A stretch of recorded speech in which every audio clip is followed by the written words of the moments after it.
Hello friends, মিঠুর পাকশালে আপনাদের সবাইকে স্বাগত। আজ আমি এক বাটি কড়াইশুঁটি ও এক বাটি সুজি দিয়ে ভীষণই হেলদি একটা রেসিপি আপনাদের সাথে শেয়ার করছি। এই জন্য প্রথমে একটা মিক্সিং জার নিয়ে নিয়েছি, তাতে এক বাটি পরিমাণে কড়াইশুঁটি নিয়ে নিলাম। এরপর ওই সাথে দিয়ে দেবো দুটো কাঁচা লঙ্কা এবং এই সাথে নিয়ে নেব দু টুকরো আদা।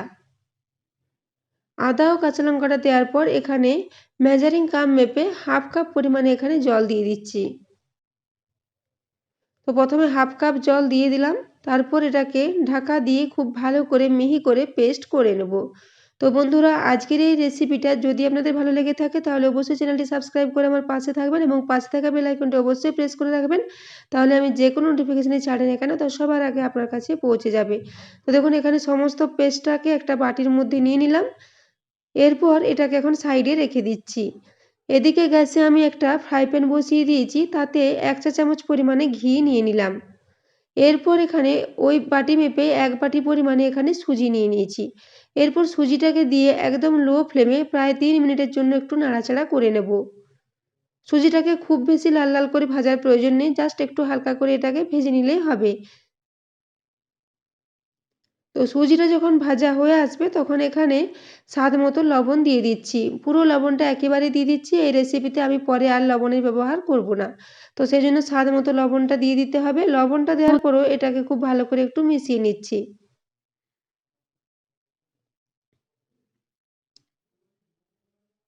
তো দেখুন, লবণটা দেওয়ার পরও এটাকে খুব ভালো করে নেড়েচেড়ে মিশিয়ে নিয়েছি। এরপর ওই যে কড়াইশুঁটির পেস্টটা তৈরি করে রেখেছিলাম সেই পেস্টটা এখানে দিয়ে দিচ্ছি। পুরো পেস্টটাই দিয়ে দিলাম। তো কড়াইশুঁটিটা বাটার সময় আমি হাফ কাপ পরিমাণে জল দিয়েছিলাম, পরে আবারও এখানে প্রায় 1.5 কাপ পরিমাণে জল আমি দিয়ে দেব। তো যতটা পরিমাণ আমি এখানে সুজি নিয়েছি তার ডবল পরিমাণে জলের ব্যবহার করেছি। তো দেখুন, এখানে কড়াইশুঁটির পেস্টটা ও জলটা দেওয়ার পর এখানে লো ফ্লেমে এটাকে খুব ভালো করে নাড়াচাড়া করে মিশিয়ে নেব। ক্রমাগত নাড়াচাড়া করতে করতে এটা খুব ভালো মতো মিশে যাবে। গ্যাসের ফ্লেমটা এখন লোতে রেখেছি। লো ফ্লেমে এইভাবে ক্রমাগত নাড়াচাড়া করে এটাকে মিশিয়ে নেব। তো বন্ধুরা, আজকে আমি একটা ভীষণই হেলদি রেসিপি আপনাদের সাথে শেয়ার করেছি। এই রেসিপিটা যদি আপনাদের ভালো লেগে থাকে তাহলে অবশ্যই চ্যানেলটি সাবস্ক্রাইব করে আমার পাশে থাকবেন এবং রেসিপিটা যদি পছন্দ হয়ে থাকে অবশ্যই আপনার বন্ধুদের সাথে একটু শেয়ারও করে দেবেন এবং রেসিপি পছন্দ হলে একটা লাইক করতে ভুলবেন না। তো দেখুন, এরপর আমি এটাকে খুব ভালো করে মিক্স করে নিচ্ছি। এটা এরকমভাবে মেশাতে মেশাতে ক্রমাগত একটা ডো মতো তৈরি হয়ে যাবে। তো দেখুন, এই পর্যায়ে এখানে আমি 1 মুঠো পরিমাণে ধনেপাতা কুচি দিয়ে দিলাম। ধনেপাতা কুচিটা দেওয়ার পরও এটাকে আবারও খুব ভালো করে মিশিয়ে নেব। তো মিশ্রণটা এখন অনেকটাই শুকিয়ে এসেছে। তো দেখুন, এরপর ধনেপাতাটা দিয়ে খুব ভালো করে এটাকে মিক্স করে নিচ্ছি। তো বন্ধুরা, আজকের এই রেসিপিটা আপনারা সকালে ব্রেকফাস্টে বানিয়ে নিতে পারেন। খুবই হেলদি একটা রেসিপি।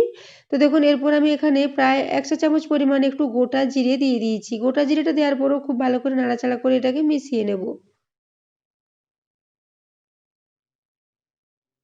তো এইভাবে এটাকে মিশিয়ে নিচ্ছি। তো বন্ধুরা, আজকের এই রেসিপিটা আপনারা বাচ্চাদের স্কুলের টিফিনের জন্য বানিয়ে দিতেই পারেন বা বিকেলের দিকে হালকা স্ন্যাক্স হিসাবেও এটাকে বানিয়ে সার্ভ করতে পারেন। ভীষণই হেলদি রেসিপি।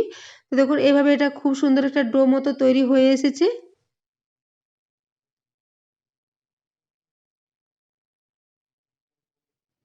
এটা এখন ডো মতো তৈরি হয়ে গেছে। এরপর এটাকে আমি গ্যাস থেকে নামিয়ে একটা প্লেটের মধ্যে নিয়ে নিচ্ছি। এরপরে প্লেটের মধ্যে নিয়ে ডোটাকে একটু ছড়িয়ে দেব যাতে এটা তাড়াতাড়ি ঠান্ডা হয়ে যায়। তো দেখুন, এভাবে হাতায় করে এটাকে খুব ভালো করে চারিদিকে ছড়িয়ে দিচ্ছি। তারপর এটাকে প্রায় 3 থেকে 4 মিনিটের জন্য একটু এভাবে রেখে দেবো যাতে খুব তাড়াতাড়ি ঠান্ডা হয়ে যায়। তো এখন আমি 4 মিনিট পর এটাকে দেখে নিচ্ছি। এটা অনেকটাই এখন ঠান্ডা হয়ে গেছে এবং কিছুটা গরম আছে হালকা। তো এরপর আমি হাতে করে এটাকে খুব ভালো করে আবার একটু মেখে নেব। তো এটাকে আমি হাতে করে আবারও খুব ভালো করে একটু মেখে নেব। খুব মসৃণ মতো একটা ডো তৈরি করে নেব। তো বন্ধুরা, আজকের রেসিপিটা আপনারা বাড়িতে অবশ্যই ট্রাই করবেন এবং কেমন লেগেছে কমেন্ট করে জানাতে ভুলবেন না। তো দেখুন, এইভাবে এটাকে একটু লম্বা লম্বা করে এইভাবে তৈরি করে নিলাম। এইভাবে এটাকে লম্বা লম্বা করে নিলাম। তারপর হাতটাকে একটু পরিষ্কার করে ধুয়ে নেব এবং হাতে একটু সাদা তেল মাখিয়ে নেব, যাতে এটা তৈরি করার সময় হাতে লেগে না যায়। তো দেখুন, হাতটা এখন খুব ভালো করে ধুয়ে নিয়েছি এবং হাতে একটু তেলও মাখিয়ে নিয়েছি। এরপর এর থেকে খুবই অল্প পরিমাণে একটু একটু করে অংশ নেব আর এইভাবে হাতের সাহায্যে গোল গোল করে একটু চ্যাপ্টা চ্যাপ্টা করে নেব। আপনারা চাইলে এটাকে গোল গোল করেও তৈরি করতে পারেন। আপনাদের যেরকম ইচ্ছে আপনারা সেরকম শেপে এটাকে তৈরি করে নিতে পারেন। তো দেখুন এখানে একটা তৈরি করা হয়ে গেছে। আবারও কয়েকটা আপনাদের দেখিয়ে দিচ্ছি। এটা বানানো খুবই সহজ, যেহেতু এই ডোটা খুবই মসৃণ মতো তৈরি হয়েছে। এটা বানাতে সময় লাগবে না। খুবই চটজলদি এগুলো তৈরি হয়ে যাবে। তো দেখুন আমি এরকম ছোট্ট ছোট্ট টিক্কির আকারে এগুলোকে তৈরি করে নিচ্ছি।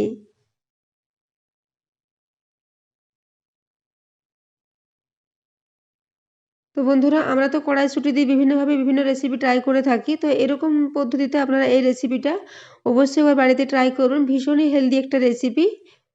তো দেখুন এইভাবে আমি কয়েকটা এভাবে তৈরি করে আপনাদের দেখিয়ে দিলাম। তো এইভাবে আমি সমস্ত টিক্কিগুলোকে একইভাবে তৈরি করে নিয়েছি।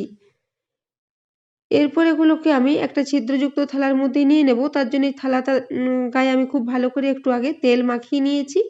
এরপরে সমস্ত টিক্কিগুলোকে এই থালার মধ্যে নিয়ে নিচ্ছি।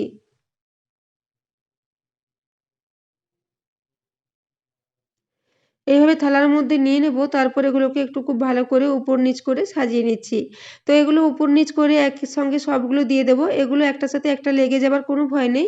এগুলো খুব সহজেই উঠে আসবে। তো দেখুন এদিকে আমি একটা গ্যাসে আগে থেকে কড়াই বসিয়ে রেখেছিলাম। তাতে ১ কাপ পরিমাণে জল দিয়ে রেখেছিলাম। জলটা খুব ভালো মতো ফুটে এসেছে। এরপরে সমস্ত টিক্কিগুলোকে এখানে দিয়ে দিলাম। তারপর ঢাকা দিয়ে এটাকে জাস্ট ৫ মিনিটের জন্য একটু মিডিয়াম ফ্লেমে রেখে দিয়েছিলাম। তো দেখুন ৫ মিনিটের মধ্যে এটা খুব ভালো মতো স্টিম হয়ে গেছে। যেহেতু সুজি ও কড়াইশুঁটিটা আগে থেকেই কিছুটা রান্না হয়ে আছে, তাই এটা খুব বেশিক্ষণ টাইম লাগবে না। তো ৫ মিনিট পরে এটাকে আমি গ্যাস থেকে নামিয়ে একটু ঠান্ডা করে নিচ্ছি। তো দেখুন এটা এখন খুব ভালো মতো ঠান্ডা হয়ে গেছে। এরপর এগুলোকে আমি ছাড়িয়ে নিচ্ছি। তো দেখুন এগুলো খুব সহজেই উঠে আসবে। একটার সাথে একটা একদমই লেগে যাবে না। তো এগুলোকে খুব সহজেই আমি ছাড়িয়ে নেব। তো আপনারা চাইলে এগুলোকে এইরকমই সার্ভ করে দিতে পারেন যেকোনো চাটনির সাথে। তবে আমি এর টেস্টটা আরেকটু বাড়ানোর জন্য এগুলোকে একটু ফ্রাই প্যানে দিয়ে নাড়াচাড়া করে নেব। তো এইজন্য আমি দেখুন কড়াতে এখানে ১ চা চামচ পরিমাণে একটু ঘি দিয়ে দিচ্ছি। ঘিটা যখন খুব ভালো করে একটু গরম হয়ে আসবে তখন এখানে ১/২ চা চামচ পরিমাণে একটু কালো সর্ষে দিয়ে দেব। ওই সাথে দিয়ে দেব কিছুটা কারি পাতা নিয়েছি। এখানে আমি ফ্রেশ কারি পাতা নিয়েছি। এই কারি পাতার পাতাগুলো একটু এখানে দিয়ে দিচ্ছি। তো বাড়িতে যদি কারি পাতা না থাকে আপনারা সেখানে কয়েকটা ধনেপাতাও এখানে দিয়ে দিতে পারেন। তো দেখুন কারি পাতাগুলো একটু ঘিয়ের মধ্যে দিয়ে দেব।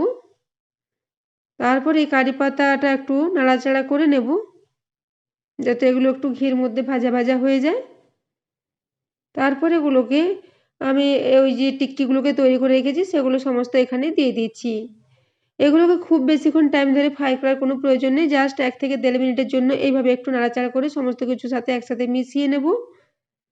আপনারা চাইলে উপর থেকে একটু লাল লঙ্কার গুঁড়ো বা কাঁচা লঙ্কাও দিতে পারেন। তো আমি এখানে ২ টো কাঁচা লঙ্কা দিয়েছি। তাতে এগুলো খুব যথেষ্টই ঝাল হয়েছিল। সেজন্য পরে আর লঙ্কার ব্যবহার করিনি।